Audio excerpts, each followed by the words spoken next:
Good morning, my friends. It's a beautiful January morning. Welcome to another video in the series of Love and Letting Go.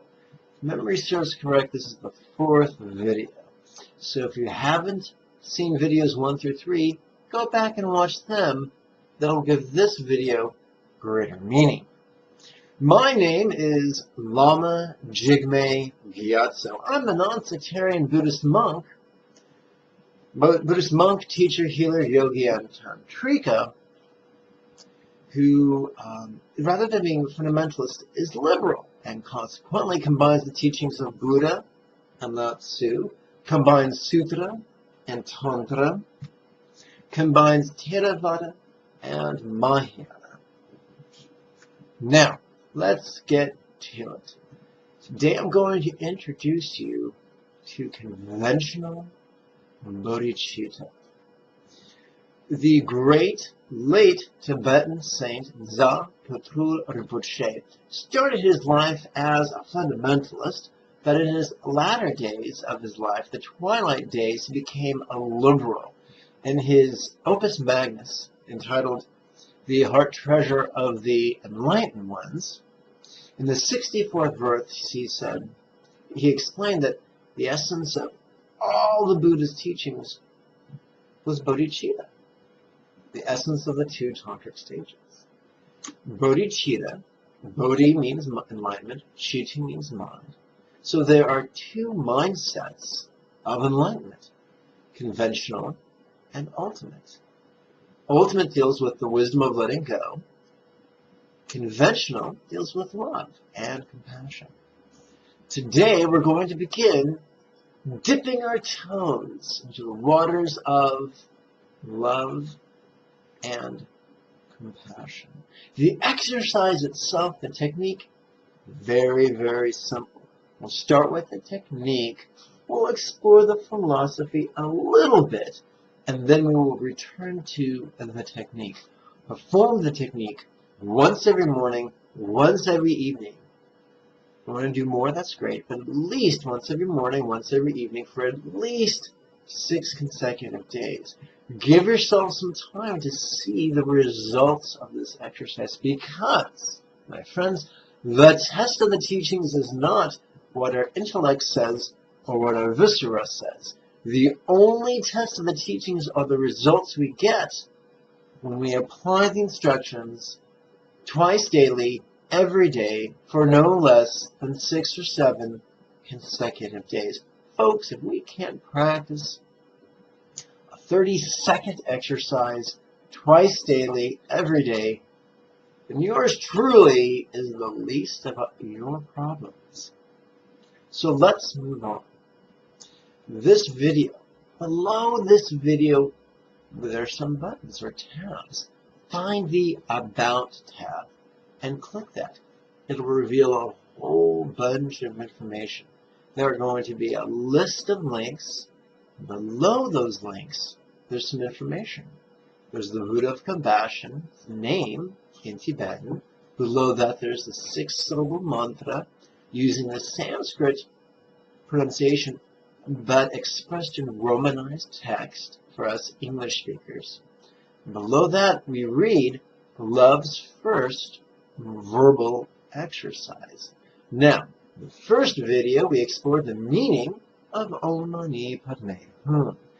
In the second video, we learned how to pronounce the individual syllables. In the third video, we learned how to string them together. Now we're going to apply it in a practical meditation. If I was a fundamentalist, I might teach you to treat the Buddha of Compassion as if he was Santa Claus come to bring you a clockwork train. No, not so much. I'm a liberal. And I'm going to teach you how to use the 6-syllable mantra to increase your love and compassion for others. Love and compassion, simply put, is the art of learning how to give a flying fuck about others.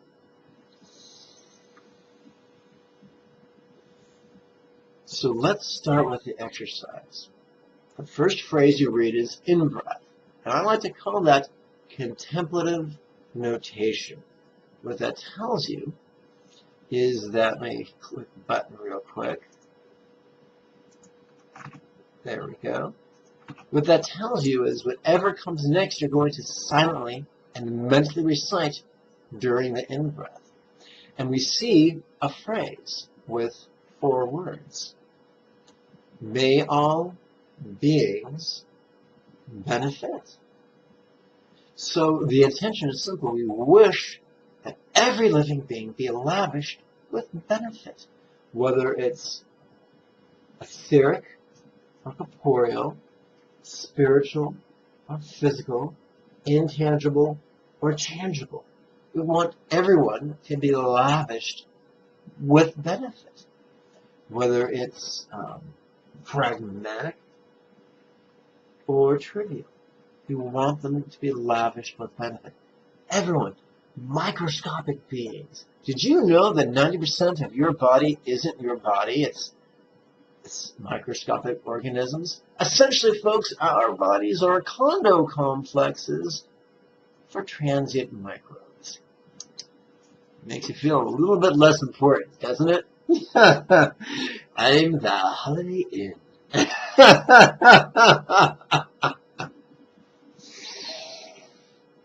So here's the deal. Whether they're microbes, benign or otherwise, whether they're bugs or worms or mammals or reptiles, whether they're birds of the air, fish of the sea, beasts of the earth, or those who crawl through the earth, all beings, whether they crawl on their belly, that's me crawling my belly, whether they walk on 4 legs or 2 legs, may all beings benefit. Beings in this block, beings on this continent, beings on this planet, beings in this galaxy, beings in this and every universe. May all beings benefit. Now you could say, oh man, my head's hurting. That's just so much information. I can't juggle it. And the good news is that you do not have to. By simply playing with these words, we are shifting and influencing our intention. Notice I did not say emotion. Emotion's kind of squirrely. It's like trying to take your cat for a walk at the end of a leash past a dog. That's a tall order. Now, if you do these exercises and you work with your intention, could they affect your emotions on occasion? Of course. Everything affects your emotions. Our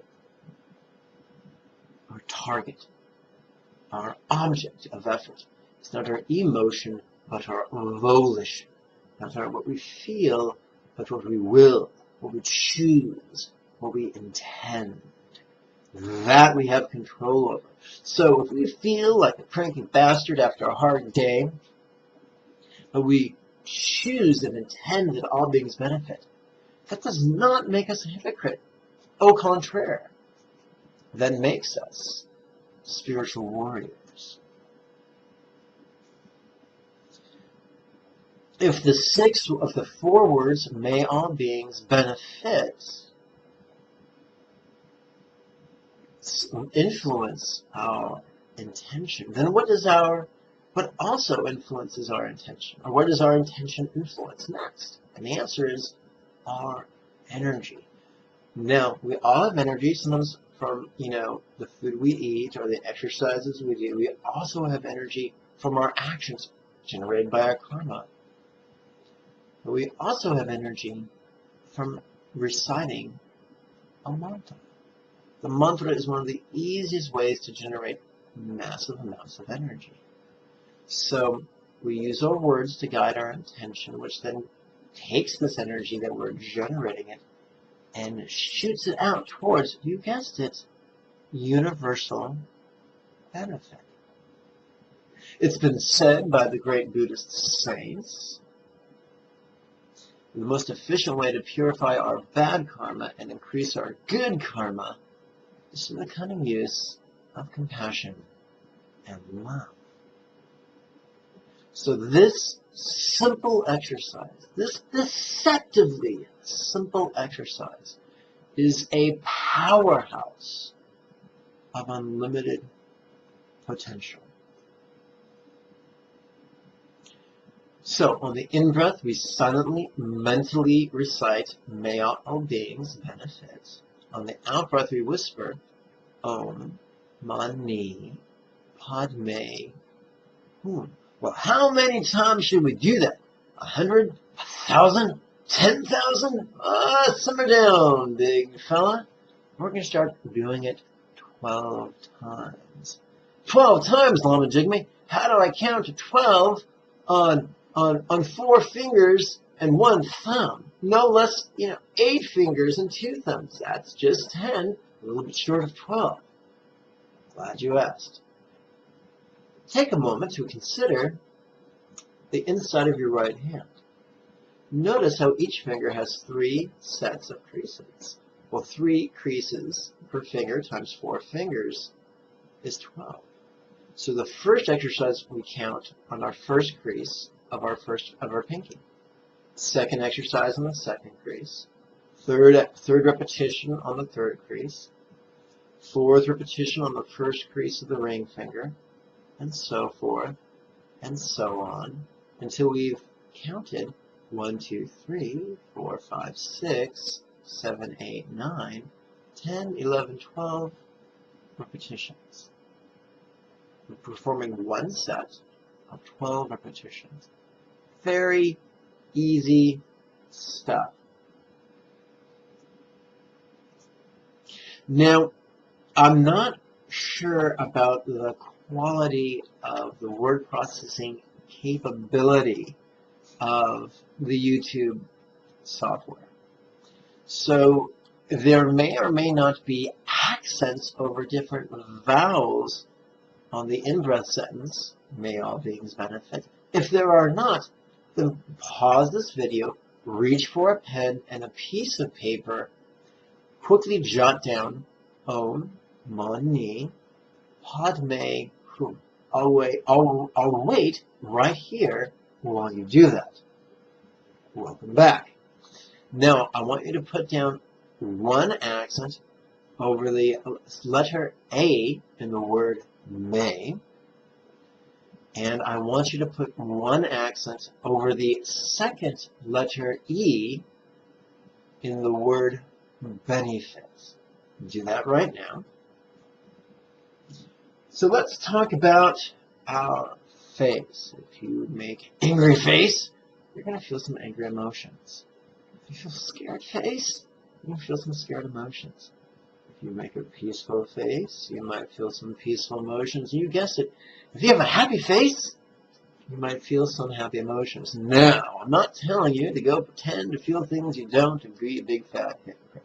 But I'm telling you that in the privacy of our meditation, the skillful use of our smile can help us generate subtle joy. The exact subtle joy the Buddha said was crucial to accomplishing enlightenment's path. He explained that in many places, but most famously in the Satipatthana Sutta of the Pali Canon, found in Theravadan Buddhism. So let's play with our face right now.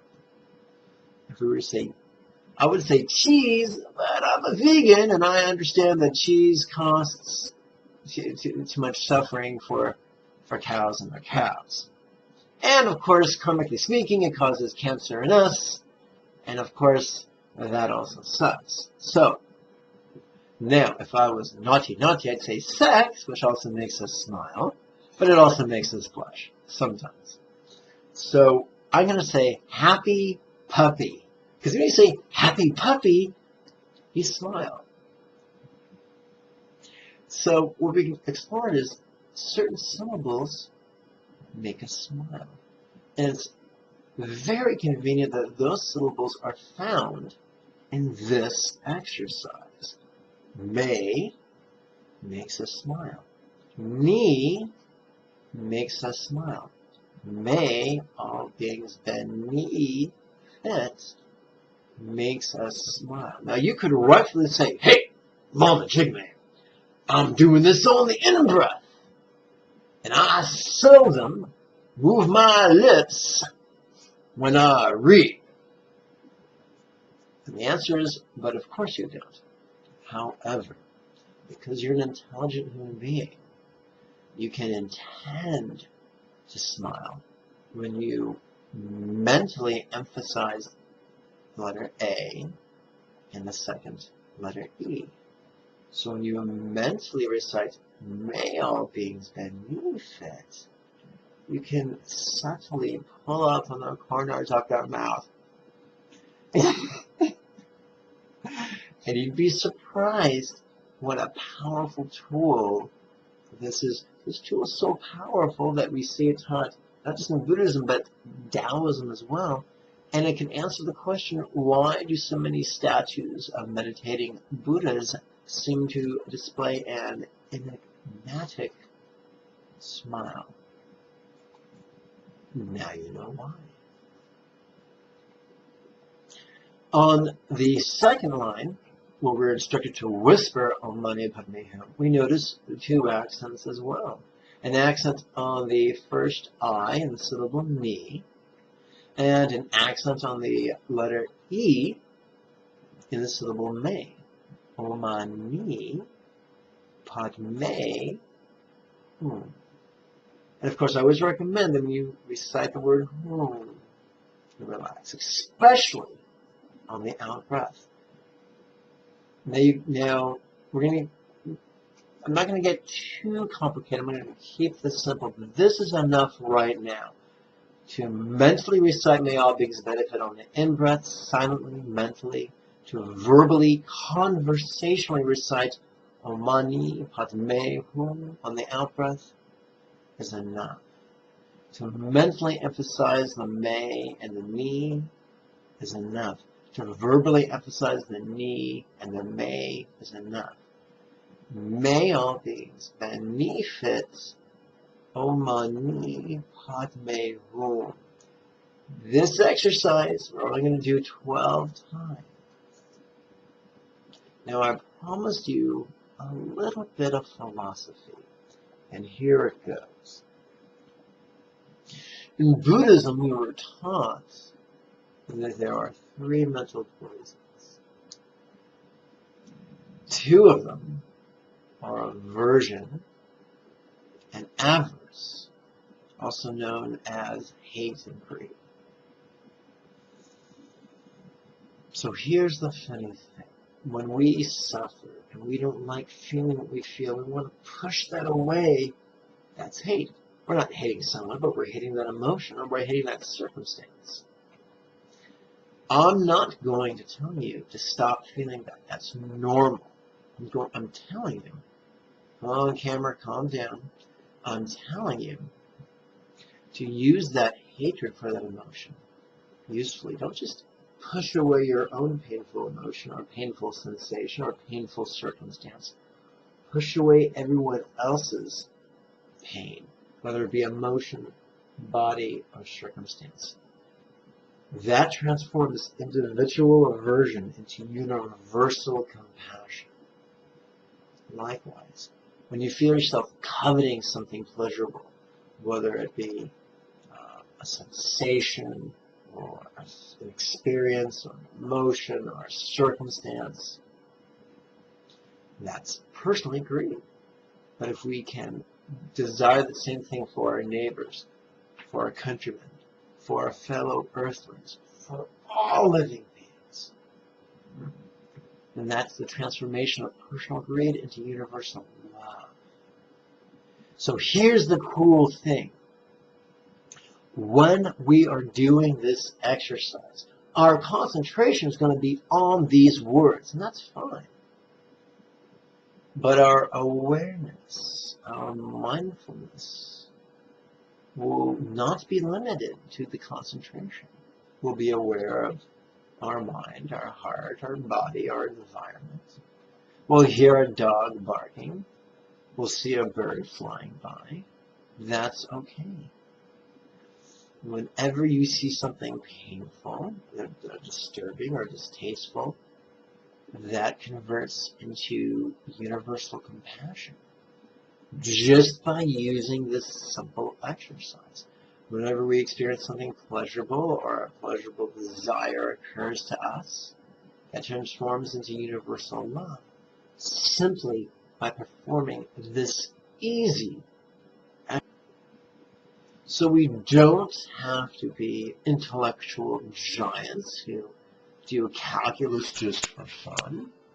We don't have to know pi to 1,000 places. We don't have to memorize all the presidents of America. All we need to do is sit down, perform this exercise as best we can 12 times with the intention that whatever's going on in our background is going to be influenced by this. Last night, my feelings got very hurt by a social faux pas. Rather than condemn myself for feeling what I felt, rather than swearing a blood oath against those who hurt me, I took what I felt and brought it into the path. Pain never lasts forever. Everything changes. But what's brilliant is we can take our pain, and just like in the Bronze Age, when people would take a horse and strap it to a plow and use that horse to work the fields, we can take our pain, strap it to these exercises, and use that pain to increase our compassion, our universal compassion, simply by being aware while enthusiastically and skillfully doing this simple exercise. Male beings benefit omani padme. My friends, I thank you for your time and your kind attention. Remember, the Tuesday series of weekly webinars begins January 14th. If you live in the greater Los Angeles area, you can attend in person. If you don't, you can attend over Skype during a live simulcast. There's only so much room in the venue. There's only so much room on Skype. I think I can have like 8 people in my room. I'm not sure. So notice right below this video, there's a link to take you to my website, lamajigme.com. There you can register. If you have any questions or comments, or just want to leave me a cyber hug, then use the Facebook link down below and do just that. May you and yours be healthy and happy. Om Mani Padme. Bye-bye.